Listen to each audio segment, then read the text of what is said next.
Welcome back to our midweek live stream. I'm Ashton and this is Shane. And if this is your first week jumping in with us, you're actually jumping in at week 7 of a series we've been calling The Last Days, talking about prophecy, how it lines up with today. And so just as a recap, we've gone through 7 weeks of this. Week 1, we talked about the signs of, the last days, the end of time. Week 2, we talked about a peace treaty that's really key in Daniel 9. Week 3, we talked about global government prophecies. Week 4, we talked about the rapture. That was really interesting, talking about all the different views of the rapture. Week 5, 2 weeks ago, we talked about is the United States in prophecy. And then last week, we hit on Daniel chapter 7 and the 10-horn kingdom, which is really, Daniel is...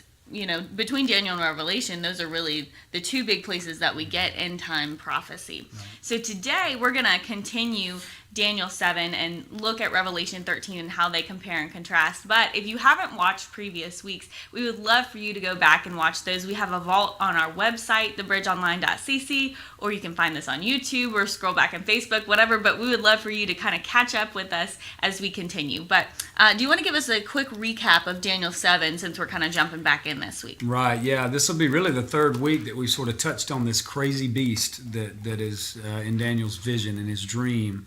Of this chapter. So we're going to hopefully plow through it. We're going to get through it today because this same beast reappears in Revelation 13. That's why we're going from Daniel 7 to Revelation 13. We're going to see, I believe it's the same picture, the same beast. And let me just say again that the beast is, there's a couple of different viewpoints on what it could mean. And every scholar that I've studied, they wrestle with it. So it's not this is absolutely how it is. Although I believe that when we finally get to whatever it is, it still points to the same region of the world. The same region of the world. We have to get this. Everything's America. Everything's not about America in the Bible. It's really Israel centric, and we got to keep that in mind. So there's this beast that's got it's got the leopard with the wings. What's that about? The bear with the 3 ribs in his mouth, and it's got. Finally, it gets down to this crazy beast with 10 horns, and then we see that a little horn comes up from it and all that. We'll read those scriptures, I think, here in the interpretation. We didn't get to the interpretation, but one viewpoint says, and I'm not totally against or think this viewpoint is absolutely wrong. I don't, because this is the way I was taught it, and people that I used to read and just interpretive commentaries that I would read, is that this is a reiteration of Daniel chapter 2, which we've not yet gone over.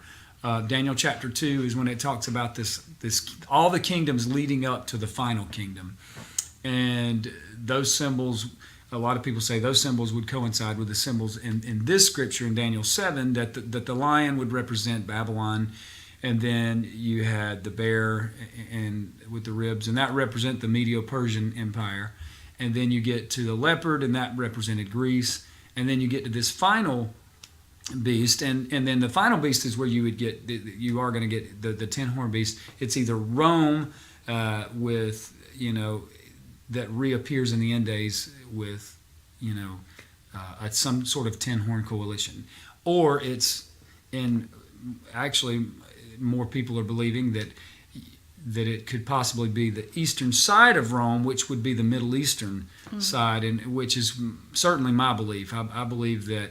But due to not only these prophecies of Daniel 7 and Daniel in Revelation 13, Revelation 17, the prophecies in Isaiah that talks about the Assyrian, and in Micah that talks about the Assyrian. So I believe fully that the Middle East is where this stuff's going to emanate from. I think the whole European thing is, I don't think that has nearly as much scriptural support as that viewpoint. So that's one view. Then the other view is that, like I said, that it could just be a quick picture of the actual last days, these big kingdoms that appear on the earth in the last days, which the lion would be England, the eagle's wings would be the United States, and then the bear would be Russia.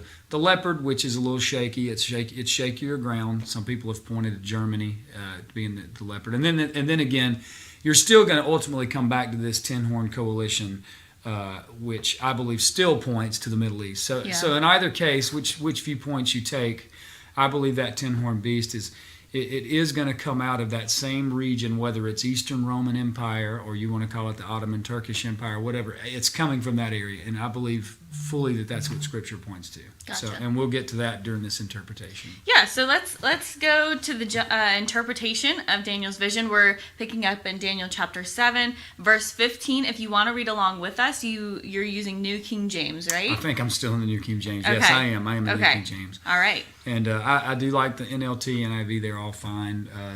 The wordage and the verbiage are similar in all of those. So it's. Yeah.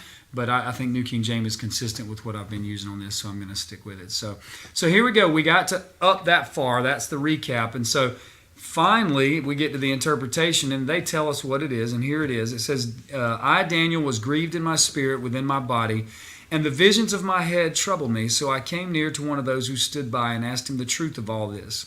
So he told me and made known to me the interpretation of these things.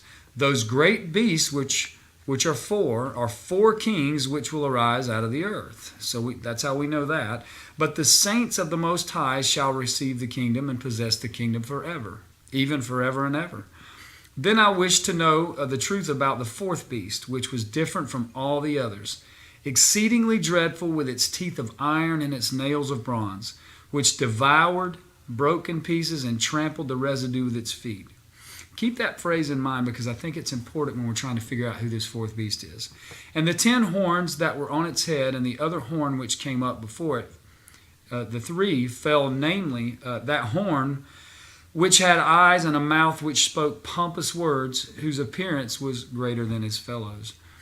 Now, that last line tells us a little bit more about, does that mean that the Antichrist is going to be a good-looking person? It seems like it, or at least better than average. I don't know if that's what that means. Well, I feel like they would have to be. Yeah. Like, as much as we don't want to say we judge on appearance, we totally judge on appearance. Yeah. Like, how often do you see things about how Trump is orange and has terrible hair? Yeah, we talk about people's appearance all the time, right? We're incredibly mean people.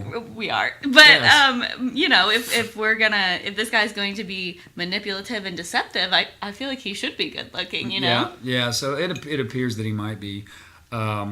But there again, and I think when we're talking about this final kingdom, I think where we have to, as Western thinkers, and people that have seen sensationalized movies that maybe paint a certain picture, I think we have to get out of our head that this is just going to be a big, happy-go-lucky kingdom where most everybody's applauding and cheering and stuff.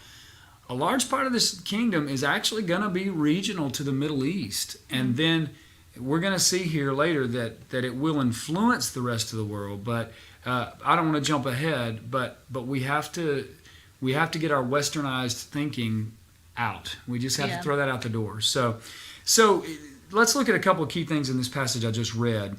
It says that that final kingdom devoured, broke in pieces, and trampled the residue under its feet. Well, when we get to talking about the empires leading up, so if we want to talk about these beasts, if you want to look at the viewpoint of, you had Babylon, then you had Persia, then you had Greece, well, then you had Rome step up. And did it rise up and trample under its feet and just leave the residue and all that stuff? Did it really do that? The answer is no. Rome didn't really do that. Rome ascended to power. They did defeat Greece, but they were around for a few hundred years. But then they, instead of just they sort of faded over time, I guess is what I'm trying to say. It wasn't just this big devouring, and honestly, Rome would allow each of the previous kingdoms, their cultural, they would allow them to, they didn't completely devour it. They would allow them to keep their cultural backgrounds and things like that, and they would use them. They would use that culture to their benefit and stuff. But instead, when you look at over time, Eastern Rome was still the Roman, and actually the Roman Empire of eastern side of Rome, as it split, it eventually split several hundred years later. And you went to school, I know you know this. It split, and then eventually the eastern side of the Roman Empire, the capital was Constantinople, which is in modern day Turkey. Which now is called Istanbul. So you had the eastern side which is still the Roman Empire. It's still the people that came in and took over Israel in 70 AD. And so you now have a capital that's also in Constantinople. And what's interesting too, I was actually with a group of friends last night talking about all things prophecy and things. It was an interesting talk, and one thing, a point was made. I'm like, yeah, that's true too. In Revelation, when you get to Revelation chapters 2 and 3, the whole book of Revelation is devoted to 7 churches, but those 7 churches are in Turkey, modern day Turkey. It was Asia Minor back then, and so Turkey's obviously a central player. We know that in Ezekiel 38, 39, that Turkey's a big player in this final time. It talks about in Revelation, we've not really touched on this chapter, that we know that the Euphrates riverbed will be dried up at some point to make way for the kings of the east for this final war. Well, the Ataturk Dam in Turkey can do that very thing right now. So Turkey can cut off the water flow and to make, so what I'm saying is Turkey has to be a major player in what's going to happen. We know that the Assyrian, based on Micah, based on Isaiah, is coming from the north, coming from that land, which would be modern-day Turkey. So I still believe that, so when you look at history and we talk about this verse, really it was that empire, Eastern Rome, became the Byzantine Empire, and then that eventually gave way to the Ottoman Empire. And so you're talking about over 1,000 years of Islamic rule coming from that region. So when we're talking about a revitalizing or a rebirth of an empire, I believe that particular thing makes more sense. Also, too, when you talk about the liberation of the Jews that began in 1917 with the Balfour Declaration, well, they were being declared people again, being liberated from Turkey. Right. And so that eventually happened. So I just think when we look at that region, the Ottoman Empire, that's a better place to look. I know that goes against a lot of the sensationalized teachings that we've heard about Europe, but when we look at Scripture for what it says, I just still believe that over my period, I've been studying this 20 years, and it just makes more sense. It doesn't require any fitting a circle in a square. It's just like, believe it for what it says, and that's what it says. So we'll keep reading. It says, I was watching, and the same horn. Remember, that horn represents a king. It represents a kingdom or a king.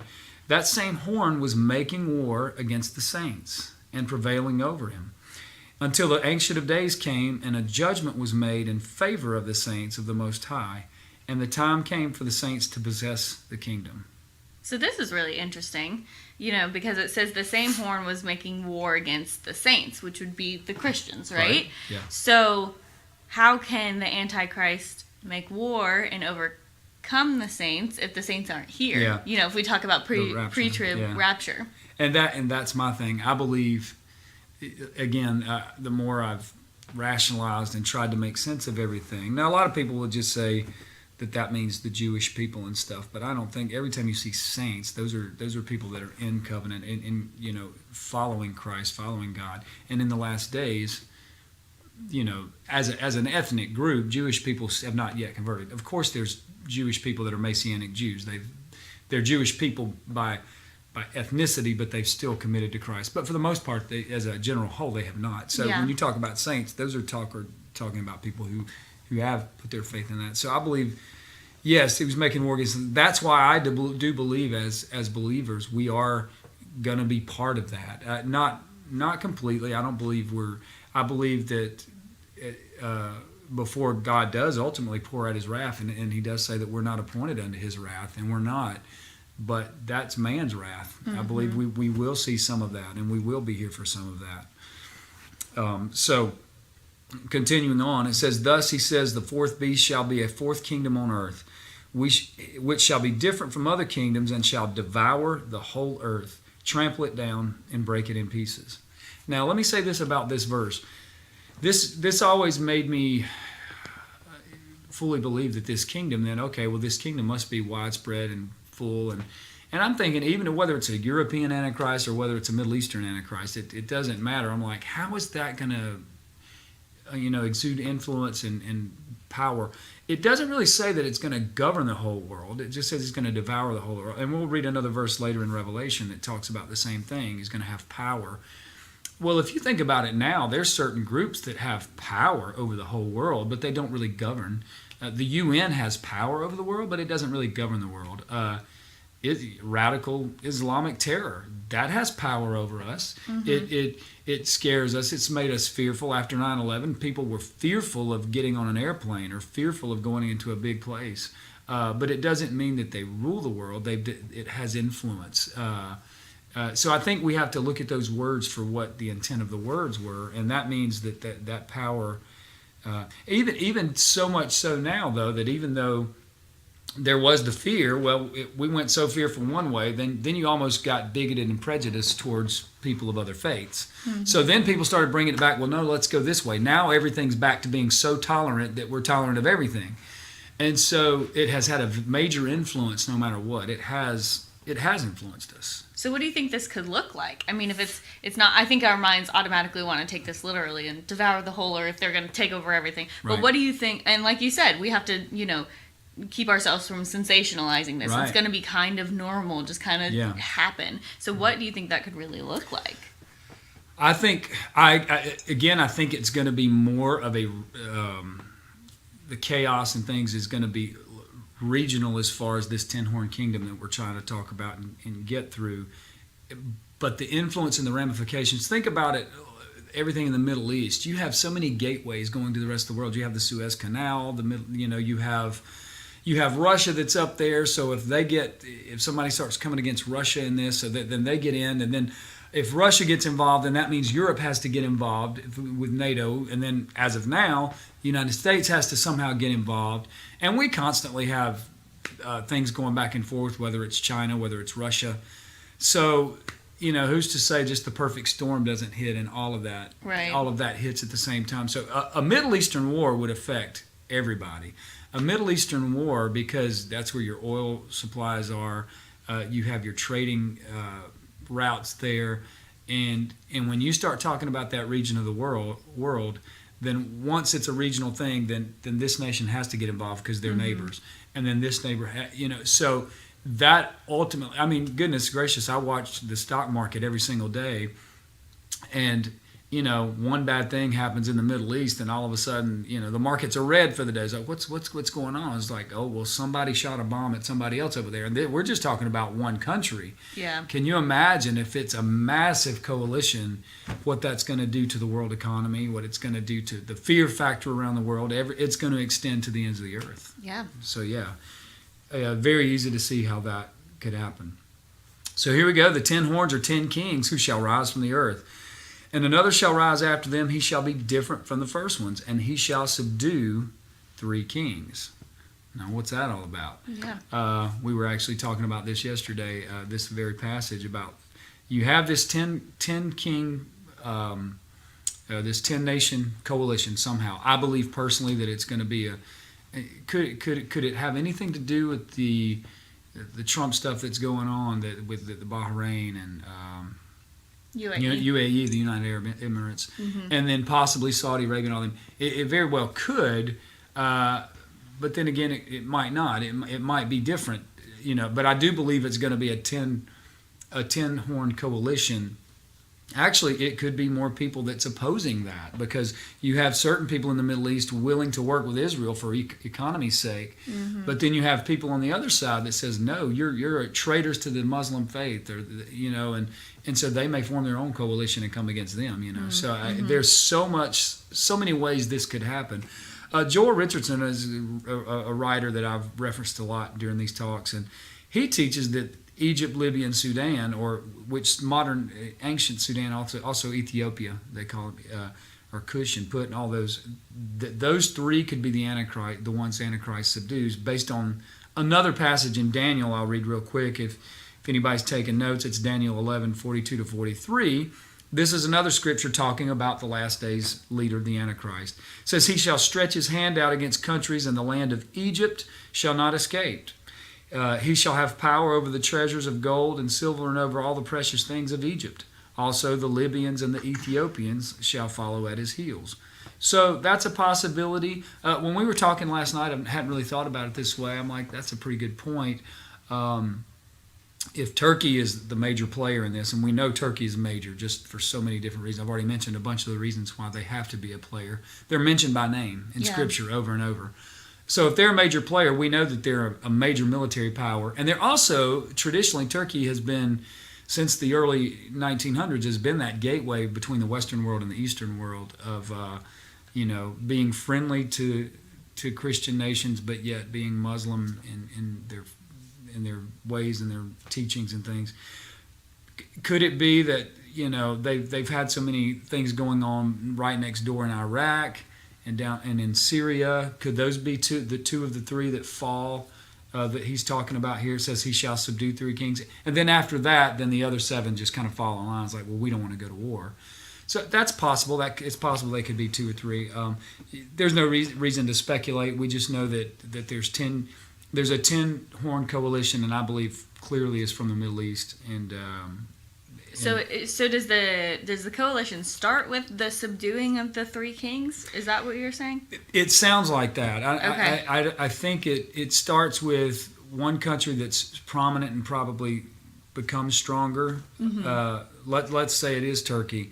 And then all of a sudden they subdue 3 more that's in and around them. So I believe Gotcha. it could be Iraq, and it could be Syria, and then maybe even Egypt. This scripture here, Daniel 11, does say that Egypt doesn't escape, so it could be Egypt. And you think about it, Turkey. If Turkey gets control of Egypt, then right now, and if they got more control of those nations surrounding them, and they have control over the Black Sea, the Caspian Sea, then now that starts affecting Russia. Right. And then if you have, if they get control of Egypt, then they're controlling the Suez Canal. I should have had a map. Then all of a sudden you've got the major trade route of the world. Yeah. So that's how people wonder, so well, how could he devour the whole earth? Well, if you have a regional caliphate leader, see, we think ISIS is the original Islamic caliphate. No, Turkey, the Ottoman Empire was. So if you have this person coming back to power in Turkey, and they get in control of the world's trade routes, then everybody's going to be interested in that. Everyone's affected, yeah. Everybody's affected, and everybody's interested in that. And it says Egypt will not escape. So we know somehow, some way, Egypt is lumped in with that. So that explains a lot of how this person can have that much power from that region of the world. So, time will tell for sure. So back to Daniel 7. It says, we're picking back up with verse 25. He says, he shall speak pompous words against the Most High. This is sort of another big stamp in the block of, I believe he has to be Middle Eastern of the Islamic faith. It says, he shall speak pompous words against the Most High. He shall persecute the saints of the Most High, and he shall intend to change times and law. Then the saints shall be given to his hand for a time, and half a time. So, a lot of things here. He shall speak pompous words against the Most High. So in other words, this person is going to verbally speak against the God of Abraham, Isaac, Jacob, the God that we would say that we follow. Right. And he's going to persecute the saints. He's going to persecute the believers. I believe that, obviously, we know that the tribulation is ultimately a time of Jacob's trouble, the Israel's trouble. I think he's going to speak against the God that is of the Abrahamic faiths, of Christians, of Jews. And he's going to speak it. Now, what other entity on earth tries to change set times and law? We constantly hear in our, Sharia law is a big thing that people, it's like we should implement Sharia law everywhere. And there's certain nations in Europe where, some of the refugees from some of these nations have gone in and they want to implement Sharia law. So the people that argue about a European Antichrist, if that happens, I still believe that it's somebody that's going to come from that faith, because everything else just seems to line up with that thought. And certainly somebody could rise up. I know there's different people in political power there now that has that different faith. So anyway, so I believe this scripture sort of speaks against, because when you hear some of the people of the radical sect, and when I'm talking about this, I'm not talking about, there's a lot of good people and there's a lot of bad people in all faiths. So there's a lot of bad people that are call themselves Christians, and I'm like, oh, don't represent me. Yeah, right. So you see that a lot too. Now I don't want to make it sound like we're just painting a broad brush, because you have a lot of people that are, whether they're Buddhists, Muslims, Hindus, they're just like, we just want to live a peaceful life, and we want to be able to. So I think a lot of times when these things happen, but in their faith, a lot of them won't speak up and speak out about it, because there's more violent retribution there. Whereas Whereas a Christian, that we're just going to talk bad about you on a blog post or something. So, I mean, you know what I'm saying? Right. So I want to be clear about that. It's not like I'm painting a brush of saying everybody's bad and it's not that at all. But you will have some radical, just like you have radical. Hitler called himself a Christian, didn't he? He thought he was cleansing the world. So you're going to have that again. I just believe it's going to come from the Muslim faith this time. I do. Right. And most world movements that we look back on now and are like, how did that happen? I mean, it starts with a very small group of people. It always does, who have very radical ideas and, are able to convince people and gather people. Right. So, yeah, I think that could totally be accurate. Right. And by the way, it does say here's the times, and half a time again. There's the 3.5 year period. So can I ask you, how do we know? Because we've talked about this several times, probably going all the way back to week 1, the time, and half a time. How do we know that that's 3.5 years? Because when I don't speak Arabic, I don't speak Hebrew, but when you go back and you trace in the Old Testament, these are talking about the proper word translated as a grouping of 7. And so then when you look at the grouping, it says, so you're looking at a grouping of a time. So a time is a grouping. If you pull up a different translation, this would be called a week. Not in this one. This one would not say the week, sorry. But it basically comes down to the proper translation of the Hebrew. It's a word talking about a grouping of a period of time. And so when you're looking at this, it's basically you're just tracing back and looking at the context, and you know that it's a grouping of time. It is not speak Hebrew. I should probably and actually Daniel 7 might be one of the ones. There's 3 chapters in Daniel that are actually in Arabic, and then the rest are Hebrew. So interesting. Yeah. So anyway, so we're actually going to get through this. I think we're almost to the end here, because here's the last little bit of Daniel 7, and then we'll compare a little bit of it with Revelation 13. We won't get through all of Revelation 13, but we will compare that part of it. But the court shall be seated, and they shall take away his dominion to consume and destroy it forever. Then the kingdom and dominion and the greatness and the kingdoms of under... I'm sorry. I probably should have picked NLT version because this is wordy. Then the kingdom and dominion and the greatness of the power of the ruler under the whole heaven shall be given to the people, the saints of the Most High. His kingdom is an everlasting kingdom, and all dominions shall serve and obey him. This is the end of the account. As for me, Daniel, my thoughts greatly troubled me, and my countenance changed, but I kept the matter in my own heart. That shows you that Daniel, a lot of times poor Daniel, he was given all these dreams and these visions, and they were terrifying to him. He didn't know what they meant. And it wasn't even for him, and I don't think he never got closure in his life because it wasn't for him. Yeah. It was for us. And basically, the angel or whoever was translating, a lot of times it was just an angel. It was Gabriel in some instances. Just said, seal it up, Daniel. This isn't for you. And he was like, well, thanks. Thanks for telling me this. And now I don't even know what to do with it. So the good thing is we know that at the end of the Daniel, we know that ultimately God comes back. Christ comes back. He wins. Everything comes together in prophecy. So then Daniel was given parts of the prophecy. That's why Daniel is completely married to Revelation, because John got more of the prophecy. Gotcha. So that's why I think we can jump to Revelation 13. Unless did you have another comment about that? So like John got the closure that Daniel never got, like hundreds of years later, basically. Some people would say John confuses them more. When you look at his symbol, it's the symbols that John was given too. But they're symbols that we can trace back. Most of the symbols we get, you can trace through history, or you can go back to Old Testament, some of the symbols we get. So like in Revelation, there's prophecies that talks about the woman and the rainbow and all that. And then if you go back to previous prophecies, even as far back to Genesis, they have some, and it defines a lot of these things. Gotcha. So, and then a lot of times, like Daniel's prophecy, even Daniel 7, we can split hairs over who the beast represents, but at least Daniel tells us, well, there's this crazy beast. Well, what in the world does that mean? Well, I'm going to tell you. And then it says, these are nations, and this is a kingdom, and this is a ruler that's going to rise up from them. So you at least know what to be on the lookout for. You right. At least know. And so you may not know the exact, they're not going to give you exact name for name. Some prophecies do give you name for name. Ezekiel 38:39 gives you the exact names, and you can easily trace the genealogies, and you know exactly what he's talking about. And what is that prophecy in Ezekiel? Ezekiel 38:39, that's one that sort of is married to some of these Revelation prophecies Gotcha. As well. And we've referenced that several times too. But that's the one that mentions Turkey Very specifically, it mentions Iran. It mentions the North African nations.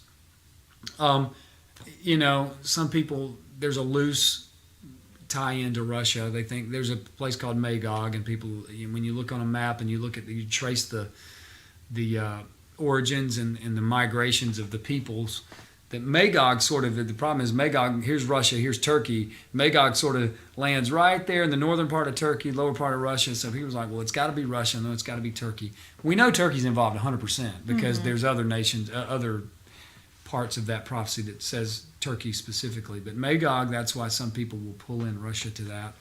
I believe they very well could be because they're so active in that part of the world. But I don't want to get too off on that right now. But that's good. Those are good questions, and maybe we talk about that prophecy next. I'm not sure. So Revelation 13, does it ever interpret itself like Daniel, or is it kind of we have to work through those symbols and kind of trace those down? Yeah, well, it does. It'll tell you. Let's just start reading it, and it'll tell you. It's like Daniel. Let's just read it, and it'll tell you that it represents. For example, that in Revelation, in certain parts of these passages, it says a beast rose up out of the sea and all that stuff. I was like, well, that's creepy. I picture the Kraken on Clash of the Titans, right.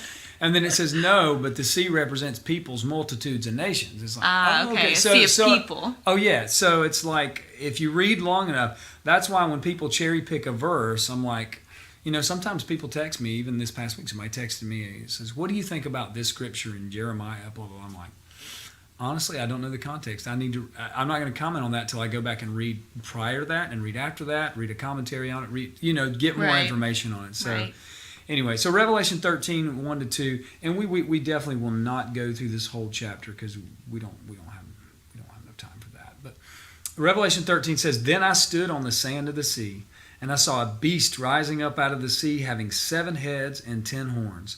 And on its horns 10 crowns, and on its head a blasphemous name. Now the beast which I saw was like a leopard, his feet were like the feet of a bear, and his mouth the mouth of a lion. The dragon gave him his power and his throne and great authority." Now, here's the same beast from Daniel. And guess what? But it's in reverse order. I've heard it taught like this before. It's the same beast, but they're in reverse order. That's because in John's vision, he's looking backwards in time, and he sees that, and he sees it, boom, boom, boom. I'm like, that's pretty cool. I never thought about that. That might just be a cool way to look at it. I'm not sure, but so again, if you want to look at it in the way the traditional viewpoints of what these nations represents, so you have the leopard. The traditional teaching would tell you that the leopard would be Greece. Okay, so the Grecian Empire, which still covered. I say that every week, and I forget it every week, guys. But the Grecian Empire covered not just Greece, but it covered that whole Assyria, Middle East, all of that stuff. Then you had the bear, which was the Medo-Persian, which is that whole area, and then of course you have the lion, which would have been Babylon, which again covers that same general area, a little bit lower, but it covers the Muslim world right now. Or if you want to look at the other way, then this that I was suggesting, the alternate viewpoint of this very well could be Russia, it very well could be England, but this time it doesn't have the eagle's wings on it, and so the United States is separate from this world system, and then the leopard is a little shaky ground. Some people say Germany. If we go with that, what's the significance of? I may have even asked this last week. What's the significance of the fact that in Daniel they're separate beasts, but in this they're part of like the one beast? So, and that's my point. That's why I think Daniel's 7 is talking. I think this verse tells us. I think this chapter goes back and tells us Daniel 7 is talking about this final kingdom, which would be one big massive thing that encompasses all of that. So in that regard, what that would mean is you're talking about all of Europe, all of the Middle East, and even possibly Russia being so you part have of that. The beast with the 10 horns, right? Which would be the 10 nations, but then it pulls in these others. Exactly, because it has so much influence over all of those people. Gotcha. So think about it. If this 10-horn coalition, because then it says the dragon, by the way, this passage will go on and tell you, Revelation 12 tells you the dragon's the ancient serpent, the devil. So Gotcha. we don't have to guess on that either. So yeah, you're right. So let's say it is this 10-horn coalition, the Middle Eastern coalition, and then they seize control of the Suez Canal. Well, then all of a sudden, then you got the Black Sea, the Caspian Sea. That affects Russia. Russia's involved. Now Europe's involved. So, okay, now they're all in conjunction together somehow because they're all very much influenced. So you could easily see how that could be that way. Now, the beast reappears in chapter Revelation 17, the same woman, but said this time the woman it's an even crazier beast because it says this beast is being ridden by a woman, and that is a whole study too. I mean, like each one of these couple of verses we could talk for an hour about. So I know I'm just giving little digs here and there, but it says the woman represents the great city that reigns over the kings of the earth. So here it is, Revelation 17, just to jump to show you how all these scriptures have to tie in together. So if I've lost you, Daniel 7's the crazy beast. They reappear in Revelation 13. We just read that scripture. Okay, well now we're talking about a lot of stuff trying to figure out, well, you keep reading, Revelation 17 also has some of this same imagery, so we can't ignore that. So here it is, here's Revelation 17. You can't study these independent from one another. Here's a mind that has wisdom. The 7 heads, because remember the beast in Revelation 13, it not only has the 10 horns, but it has the 7 heads, right? Okay. So this is why people give up on prophecy. They're like, that's too creepy, that's too weird, I give up. It's like, no, you just have to study it a little bit more.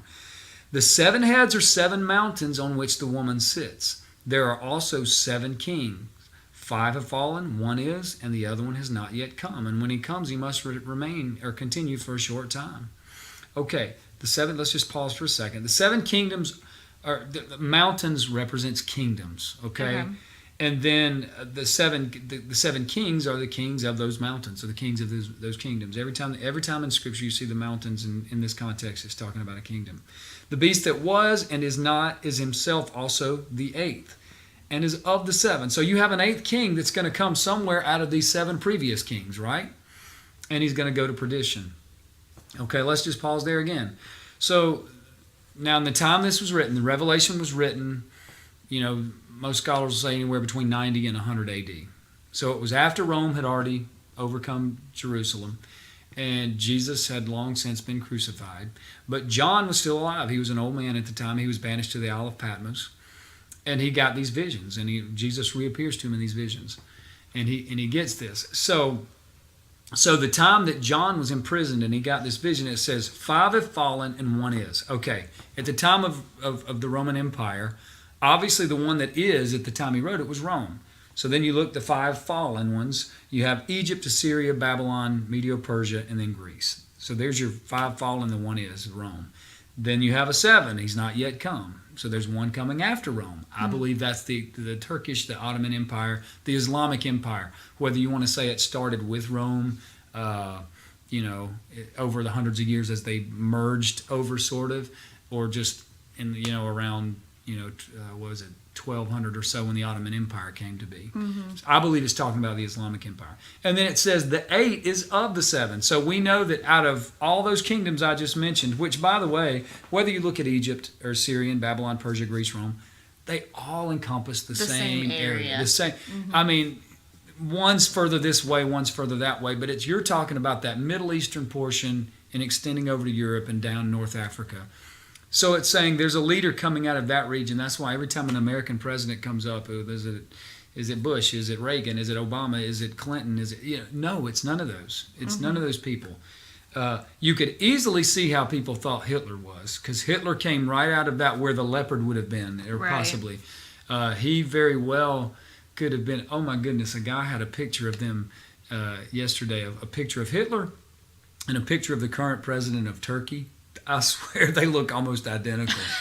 And it's not a joke. It's like, that was just an interesting little bit. Oh my goodness. They literally, side by side, they look like twin brothers. And it was amazing. And they're both persecutors of Jews and things. So anyway, all right. So back to Revelation 13. I just had to throw that in, that these crazy things reappear in Revelation 17, and you can't really study one independent of the other. You have to sort of study them together. And so Revelation 13, back to the verses 3 and 4, it says, I saw one of his heads, and it had been mortally wounded, and its deadly wound was healed. Now this is where you get this popular theory, and it's in the Left Behind stuff and all that the Antichrist is going to be shot or something, assassinated, but then he's going to rise back to death in a false resurrection. Read the scripture. That's not really what it's saying. And I saw one of its heads. Well, it says it has 7 heads. What did we say the 7 heads represent? They're kingdoms, right? They're kingdoms. Not people. Yeah, they're kingdoms. They're mountains, and mountains represent kingdoms. It had been mortally wounded. In other words, so there's a kingdom that it was once powerful, but it's been dead. It's no longer, and its deadly wound was healed. So out of those 7 previous kingdoms, one of them's going to revive. One of them's going to resurrect. So yeah, that makes a lot more sense than a person coming back. Exactly. And it says, and the world marveled and followed the beast. Now, when it says the world marveled, it doesn't mean, oh my goodness, I love you. You're so amazing. You rose from the dead. It doesn't mean, marveled can mean a lot of things. It might be like, oh my goodness, is this really happening? Even if it was a resurrected evil person, it's like, oh wow, that's evil. That's satanic. This, whatever. Or it could just be, you could be amazed by something and not want to, Right. So, but if a head represents a kingdom, okay, so you had 7 kingdoms. One of the heads, let's say it was the Ottoman Turkish. Let's say it was Rome. That's fine. Let's say it was the Roman Empire was once dead. Oh wow, all of a sudden the Roman Empire has come back to life, and it includes all of this land in Europe and all of this land in the Middle East and all of this land in North Africa. They're strong again. The European Union is stronger than ever. Now they're this big, massive things. And the world's like, I can't believe this happened. So when it says that he's been mortally wounded and he came back to life, it's talking about a kingdom. And so it says, so they worship the dragon, or Satan, who gave authority to the beast, who gave authority to that kingdom. Now beast can be a kingdom or the leader of that kingdom too. It depends on which context the sentence is. And he worshipped the beast, saying, who is like the beast and who can make war with him? When it says him, it's talking about the leader, the beast himself. So, and even that phrase right there, who is like the beast and who can make war with him? It doesn't mean that everybody's falling on their face worshiping him. Think about if a strong Middle Eastern Islamic caliphate came to be. Think about how scary ISIS was. Now, remember ISIS was just thousands and thousands of soldiers regionalized. Think about if they came to power, but with the backing of one of the strongest militaries in that area, with Turkey and with these other nations, even with Iran, or with some of these people with real governmental power behind it, and they were doing what ISIS was doing. Because some of the things we saw online that they were doing was just so sad, so disgusting, so horrible. But picture that multiplied hundreds of thousands of times over. So that's when people say, who's like the beast? Well, how are we going to fight against them? It's like, we have to take a mark? Okay, well, okay, I really don't want to be beheaded. Fine. We can't fight against that. Yeah. So that's what the scripture's saying. It's saying this kingdom, this evil kingdom, is going to rise back to power out of having been dead. The Turkish Empire, Ottoman Empire died in 1923, 24. If that's the kingdom, Rome dissipated through the years. So whatever it is. But it's got to be a kingdom that is terrifying to people. And they say, well, we'll do whatever they say then. I don't want to. And if you have no religious convictions, or you're just kind of nominal in your convictions, you're just going to be like, I mean, yeah, I was born in America and I'm a Christian, but I don't love it that. I don't believe it that much. I like life. I don't want to have my head cut off. Yeah. So that's more the context, I believe, of that scripture. So it's more. It's less about, we're all just going to follow and we love this person, but it's more of I just don't want to. Exactly. Be in trouble. I don't want to make a mess. I don't want to make a stink, and it's easier to follow. Exactly. That's exactly what I think it means. So I think we have this picture of people are just going to be cheering and applauding, but a lot of it's going to be out of fear. Now, a lot of it's going to be too. Remember, I've said over and over, every nation does not fall. We see that people come against him and fights against him. And it says wars and desolations are decreed to the very end. So somebody's got to be fighting somebody. So everybody's not all for it. But most people are just like, gosh, what do we do here? I mean, how are we going to win this war? Right. So real quick, we'll try to get through the rest of this, and we'll stop just at the end of this. It says, and he was given a mouth speaking great blasphemies. Blasphemy is speaking against the God of Abraham. Who does that? And he was given authority to continue for 42 months. There it is. 3.5 years. Over and over and over, we're told it's 3.5 years. Then he placed open Then he opened his mouth in blasphemy against God. There it is, to blaspheme his name, his tabernacle, and those who dwell in it. Okay, to dwell in heaven. So the word blaspheme is used 1, 2, 3 times in that one passage. So it's somebody that speaks against the God of Abraham over and over and mocks the God of Abraham over and over. And he speaks his name. And he speaks against the tabernacle. He speaks against the temple of the Jewish people. So it's somebody that does not like the Christian God, the Jewish God. He does not like the temple. So it's something. What you have to ask yourself, what type of person or entity would speak against that so strongly and publicly and boastfully, And it would be someone with a radical version of that nature, of Islamic nature. So it has to be. 13:7, it was granted him would make war with the saints and overcome them. And authority was given over to him to every tribe, tongue, and nation.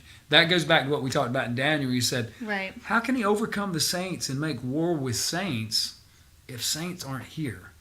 People say, well, then there's just a big revival right after the rapture and all that. I'm telling you, if millions of people disappeared, there'd be so many people turning to Jesus. I believe That's then true. That the army would be too overwhelming that who could stop that army, So we're going to be here for part of it. I just think that we have to, you read enough of these scriptures, you can't rationalize away that. I do believe we're going to be evacuated before God's wrath pouring out upon the beast and upon that kingdom. But clearly the saints are here. It says he makes war. You can't make war with somebody that isn't here. Mm-hmm. And so we know he doesn't really come to power till halfway through this 7-year tribulation or this 7-year peace treaty.